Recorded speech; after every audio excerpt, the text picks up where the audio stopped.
मोठेगावकरांनी एक पेपर फोडला, कुलकर्णी सरांनी एक पेपर फोडला, मांढरे मॅडमनी एक पेपर फोडला. हे एका विशिष्ट चैन सिस्टीमचे भागीदार आहे. लातूर पॅटर्नच्या निमित्तानं मराठवाड्यातलं एक फार मोठं शैक्षणिक जाळं त्या ठिकाणी निर्माण झालं.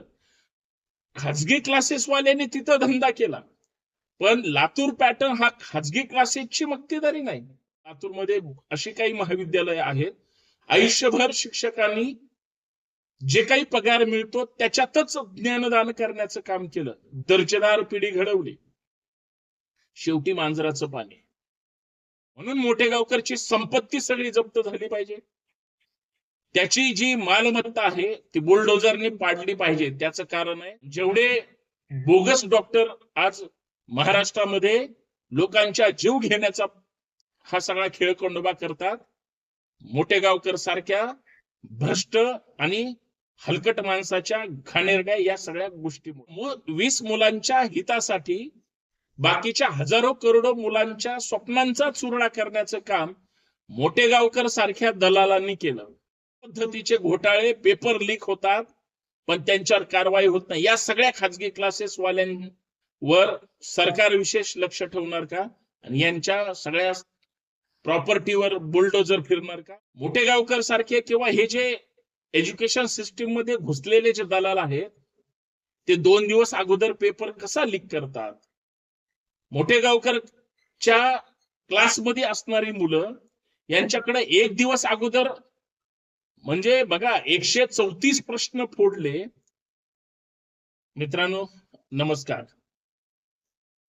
मी आपलं पुण्यातून संतोष शिंदे, आपल्या हक्काच्या संतोष शिंदे ऑफिसर या युट्यूब चॅनलवर मनपूर्वक हार्दिक स्वागत करतो.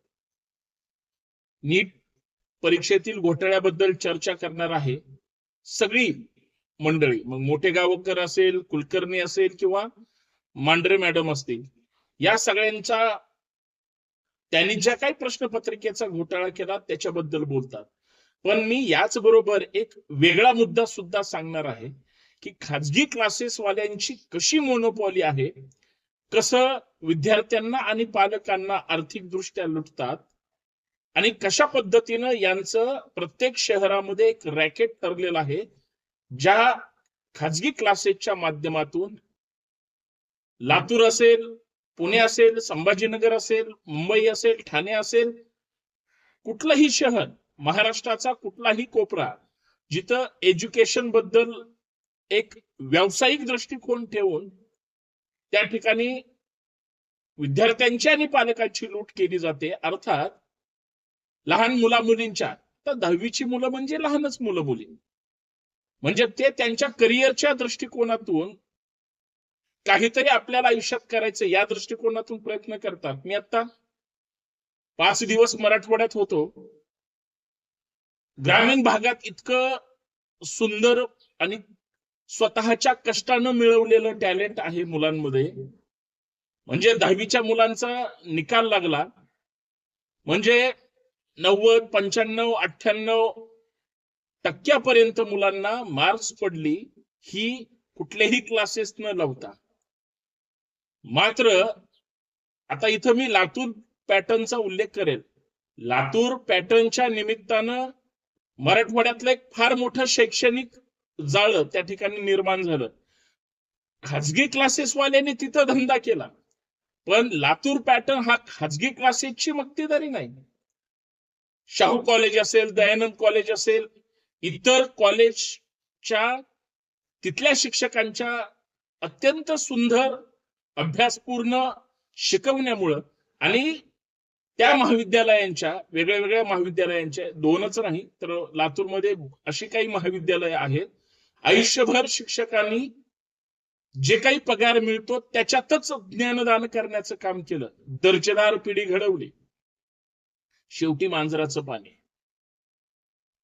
आणि त्याच लातूर पॅटर्नच्या निमित्तानं मधल्या 90च्या दशकामध्ये ज्या पद्धतीनं नाव कमवलं होतं या खाजगी क्लासेस वाल्यांच्या गँगवॉर मुळे नंतरच्या काळामध्ये व्यावसायिकीकरण झालं आणि मोठेगावकर असेल किंवा यासारखी अजून खाजगी क्लासेस जे अजून सीबीआयच्या चौकशीला सामोरे गेलेले नाहीत किंवा यांची जर आर्थिक नाड्या तपासल्या तर हे हजारो नाही करोडो रुपयाच्या कोट्यावधीचे मालक आहेत. मी मोठेगावचं उदाहरण सांगतो.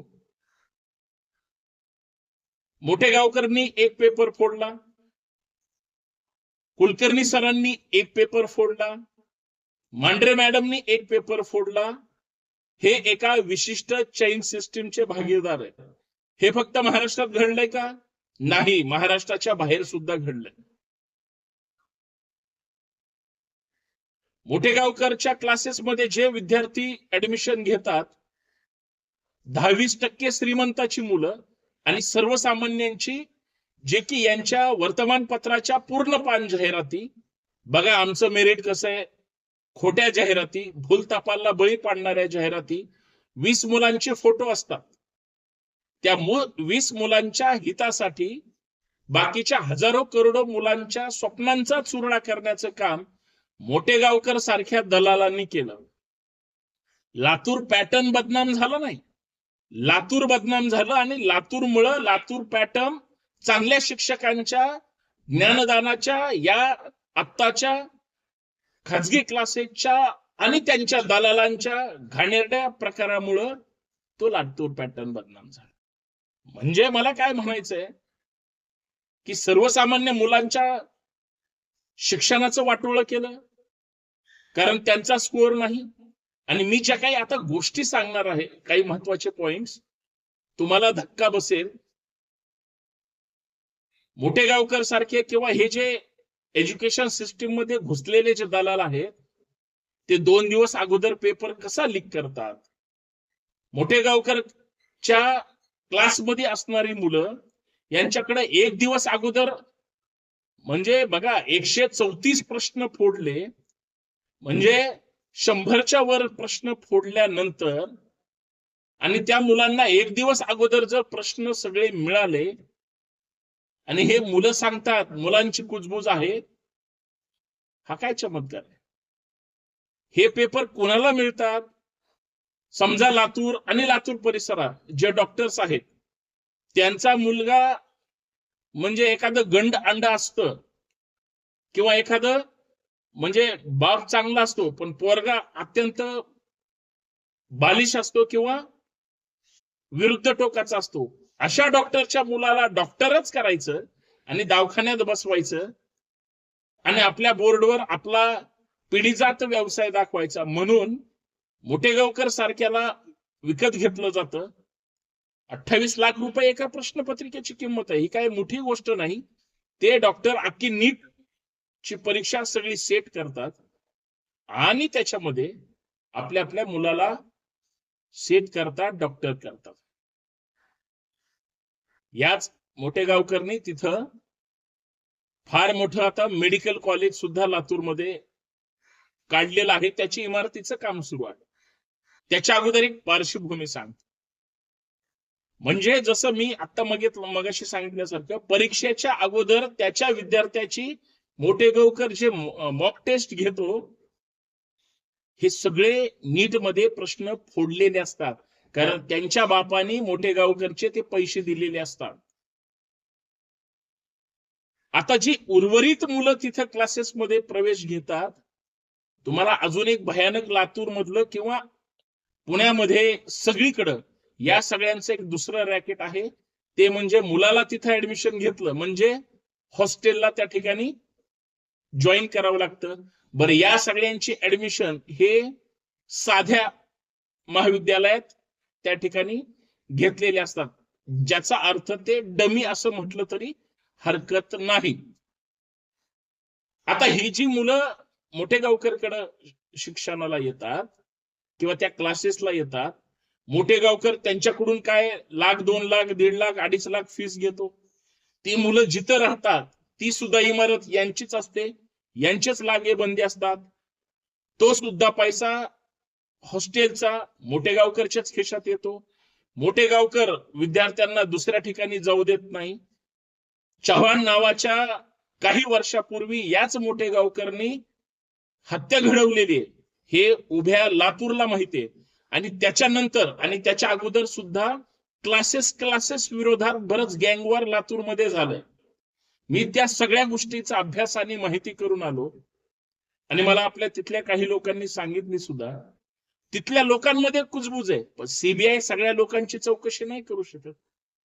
माझं असं म्हणणं आहे, मोठेगावकरच्या क्लासेसमध्ये जे जे श्रीमंताची मुलं त्या ठिकाणी शिक्षण घेतात, किंवा त्याच्या व्हिडिओमध्ये जी मुलं होती जी म्हणत होती सर तुम्ही दिलेले सगळे प्रश्न 95% 98% तेच प्रश्न होते, हे सगळे श्रीमंताची मुलं आहेत, यांची सीबीआय चौकशी करणार आहे का? तुम्हाला म्हणजे इतकी महत्वाची गोष्ट सांगतो, या सगळ्यांचं सेटिंग आहे. आता हा माजी मुख्याध्यापक कुलकर्णी नावाचा, मूळचा तो बीडचा आहे, पुण्यातून अटक झाली, याने एका विषयाचा पेपर फोडला. ती मांढरेबाई मॉडर्न कॉलेजची प्राध्यापिका आहे. ती जी प्राध्यापिका ज्या कॉलेजमध्ये आहे ते कॉलेज कुणाचं आहे हो? एक बोटे आडनाव ऐकल्यानंतर तुम्हाला काय आठवतं? हे त्या आयडिओलॉजीच्या विद्यार्थ्यांचं आहे. याची पण खरं तर चौकशी महाविद्यालयाची झाली पाहिजे, प्राचार्याची झाली पाहिजे, अख्ख्या सिस्टीमची झाली पाहिजे. माझा ठाम विश्वास आहे, मागच्या 10 वर्षाच्या नीट घोटाळ्यामध्ये जो जाहीर बाहेर झालेला नाही आणि मागच्या काही परीक्षांमध्ये घोटाळा झाला, या सगळ्यांचं रॅकेट मांढरेच काय इतर प्राध्यापकांच्या माध्यमातून संस्थेशी कनेक्टेड होऊ शकतं. आणि हे हजारो करोडो कोटीचे मालक झाले. कुठून आला? यांच्या कष्टाचा पैसा आहे का? खाजगी क्लासेसवाल्यांच्या हॉस्टेलच्या ह्या पेपर फुटीच्या या सगळ्या गोंधळातून एक गोष्ट लक्षात आली की जे सर्वसामान्य ग्रामीण भागातली मुलं आहेत त्यांच्या भावनांशी खेळण्याचा प्रकार झाला, त्यांच्या बुद्धिमत्तेवर दरोडा टाकण्याचा प्रयत्न झाला, त्यांच्या वडिलांच्या खिशावर आर्थिकदृष्ट्या भार टाकून दरोडा टाकण्याचा प्रयत्न झाला, महाराष्ट्राची अब्रू घालवली, शिक्षणाचं व्यावसायिकरण करून टाकलं. श्रीमंताची धनदांडग्याचीच पोरं मेरिटमध्ये येतात कशी? फक्त पैशाच्या जीवावर. आणि हे सगळं फार मोठं रॅकेट आहे आणि याला कुठंतरी चाप बसला पाहिजे, हे मला या ठिकाणी म्हणायचं. मोठेगावकरनी जी काही संपत्ती माया कमवली ही सगळी ब्लॅक मनी आहे. आणि या मोठेगावकरचे सगळ्या राजकीय पक्षाच्या नेत्याशी जवळचे संबंध आहेत, कारण सगळ्यांनी मुलांना जन्म दिलेला आहे. राजकीय पक्षाच्या नेत्यांच्या पोटी जन्माला आलेली मुलं कुठे ना कुठं तरी सेट झालीत. ती गडबड घोटाळे करून हे नाकारता येणार नाही. मी म्हणतो नेत्याचं सोडून द्या, पण जेवढे बोगस डॉक्टर आज महाराष्ट्रामध्ये लोकांच्या जीव घेण्याचा हा सगळा खेळखंडोबा करतात, मोठेगावकर सारख्या भ्रष्ट आणि हलकट माणसाच्या घाणेरड्या या सगळ्या गोष्टीमुळे. म्हणून मोठेगावकरची संपत्ती सगळी जप्त झाली पाहिजे. त्याची जी मालमत्ता आहे ती बुलडोझरने पाडली पाहिजे. त्याचं कारण आहे हजारो करोडो मुलांचं आयुष्य उद्ध्वस्त करणारा मोठेगावकर आणि मोठेगावकर सारखी इतर खाजगी क्लासेस वाले. मोठेगावकर चोर आहे, बाकीचे सगळे चारित्र्य संपन्न आहेत असं जर कुणाला वाटत असेल तर हा शुद्ध भ्रमाचा भोपळा आहे, शुद्ध खोटारडेपणा आहे. आणि प्रत्येक जण आपल्या मनाला फसवतोय. मी मराठवाड्यात होतो, धाराशिव जिल्ह्यात होतो, लातूर जिल्ह्यात होतो, बीड जिल्ह्यात फिरून आलो. लोक म्हणतात मोठेगावकरनी फार मोठं म्हणजे महाराष्ट्राचं नुकसान केलंय, मोठेगावकर असं करेल असं वाटत नव्हतं. असं नाही, इतर खाजगी क्लासेस वाल्यांनी सुद्धा अशाच पद्धतीनं केलेलं आहे. त्या सगळ्यांची सीबीआय चौकशी करणार का? पुण्यामध्ये सुद्धा एमपीएससी आणि इतर खाजगी क्लासेसच्या माध्यमातून नीटच्या आणि काय IITच्या जीच्या इतर सगळ्या एक्झाम मध्ये अशाच पद्धतीचे घोटाळे, पेपर लीक होतात, पण त्यांच्यावर कारवाई होत नाही. या सगळ्या खाजगी क्लासेस वाल्यांवर सरकार विशेष लक्ष ठेवणार का? आणि यांच्या सगळ्या प्रॉपर्टीवर बुलडोजर फिरणार का? हा मला पडलेला प्रश्न आहे आणि तो फिरला गेला पाहिजे. लातूर पॅटर्न बदनाम झाला, ही जी खरे देशद्रोही आहेत, Mandhare madam, Kulkarni sir, Mothegaonkar sir आणि यांचे पाठीराखे, यांचे चमचे, चेले चपाटे, यांचं खूप मोठं रॅकेट आहे. हे सगळं उद्ध्वस्त झालं पाहिजे. अन्यथा ही सगळी मंडळी भाजपमध्ये जर समजा कदाचित गेली, काय वर्ष 2 वर्षांनी बाहेर पडल्यानंतर, तर ईडीची जी एंट्री झाली, या सगळ्यांच्या चौकशीतून हे सुटतील. सगळ्या चौकशा निपक्षपाती करून देशाला फसवणाऱ्यांच्या विरोधात कठोर पावलं उचलली पाहिजेत. सरकारकडून ती अपेक्षा आहे. माझं हे ठाम आणि प्रामाणिक मत आहे. तुमचं काय मत असेल नक्कीच कळवा. कमेंट करायला विसरू नका, लाईक करा, व्हिडिओ शेअर करा. जय शिवराय.